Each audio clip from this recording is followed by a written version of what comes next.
કારોબારી સપ્તાહના પ્રથમ દિવસે ગઈકાલે સોમવારે ભારતીય શેરબજારમાં 451 પોઈન્ટનો સેન્સેક્સમાં સુધારો આવ્યો, ત્યારે શેરબજારના નિષ્ણાંતોએ તેને અમેરિકાના ટ્રમ્પની અસર લેખાવી હતી। ત્યારબાદ કારોબારી સપ્તાહના આજે બીજા દિવસે મંગળવારે ભારતીય શેરબજારમાં કડાકો બોલ્યો છે। આજે પણ નિષ્ણાંતોએ શેરબજાર પર ટ્રમ્પની અસર લેખાવી છે।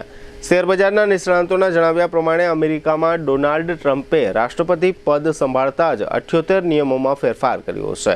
સાથે જ વિવિધ વૈશ્વિક દ્રષ્ટિએ પણ ઘણા મહત્વના નિર્ણયો લીધા છે, જેની સીધી અસર ભારતીય શેરબજારમાં જોવા મળી છે। સેન્સેક્સ અને નિફ્ટી બંને લાલ નિશાનમાં બંધ થયા છે। સેન્સેક્સ 1235 પોઈન્ટના ઘટાડા સાથે 75,838 અંક પર બંધ થયું, જ્યારે નિફ્ટી 320 પોઈન્ટના ઘટાડા સાથે 23,024 અંક પર બંધ થયો। અમેરિકાના રાષ્ટ્રપતિ ડોનાલ્ડ ટ્રમ્પે પડોશી દેશ પર ઊંચા વેપાર ટેરિફની જાહેરાત કર્યા પછી બજારમાં ભારે અસ્થિરતા જોવા મળી હતી।